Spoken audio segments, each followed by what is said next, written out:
নমস্কার সবাইকে, কেমন আছেন আপনারা সবাই? আমার চ্যানেলে সবাইকে স্বাগত জানাই।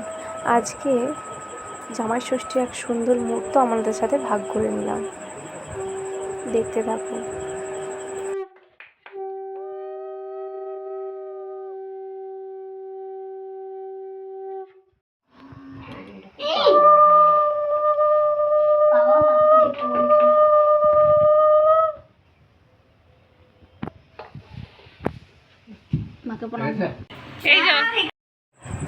আমাদের ফলার নেই, তাই প্রথমে আমরা ফল মিষ্টি দিয়ে আমাদের জামাই দিকে খেতে দিলাম এবং তারপর আমরা ভাতের আয়োজন করতে শুরু করব।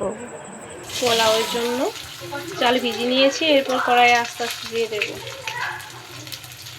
আর জামাই ষষ্ঠী, তাই স্পেশাল আজ জামাইয়ের জন্য পোলাও রান্না হচ্ছে বাড়িতে। বাড়ির পোলাওটা আমি করি, আমি ভালো করি বলে। দেখুন কীভাবে আমি পোলাও রান্না করি। এটা আগেই ভালোভাবে ধুয়ে আধ ঘন্টা ভিজিয়ে রেখেছিলাম, দিয়ে ছেঁকে নিয়েছি। দিয়ে তেলে সামান্য ঘি এবং সাদা তেল দিয়ে তেজপাতা গরম মশলা দিয়ে নিয়ে নিচ্ছি। এবার হলুদ দিয়ে দিলাম, দিয়ে নাড়তে থাকতে হবে যেন না ধরে যায় চালটা।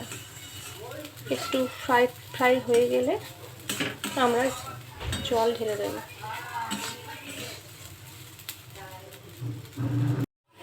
এরপর জল ঢেলে দেব।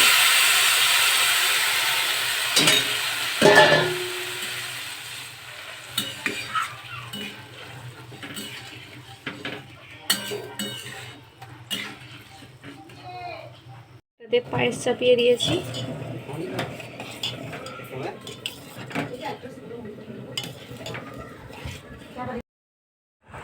দেখতেই পাচ্ছেন, পাতুরি করার জন্য সমস্ত রকম নিয়ে নিয়েছি মশলা এসব। এরপর আমি জাস্ট ভাপাবো, তাহলেই পাতুরি কমপ্লিট। এরপর আমরা পনির রেজালা করব, ওর জন্য দেখুন সবটা হয়ে গেছে। এরপর শুধু জাস্ট পনিরটা দিয়ে একটু নাড়িয়ে নেব এবং তাহলেই পনির রেজালা শেষ।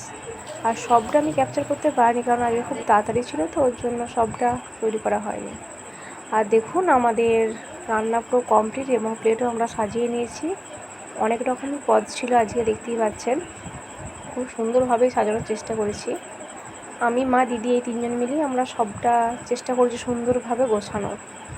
তাই পোলাও করেছি, ভাত তো ছিলই, সমস্ত রকম ভাজা, 5 রকমের পনির, তারপর ছিল চিংড়ি ভাপা, তারপর ছিল মাটন, তারপর পায়েস, দই, পান, আম, মিষ্টি, এরকম সব কিছু। কেমন লাগলো অবশ্যই জানাবেন। দেখুন আমাদের জামাই পছন্দ হলেই সবটা সম্পূর্ণ হবে আর কি। কেমন লাগলো অবশ্যই জানাবেন, পাশে থাকবেন।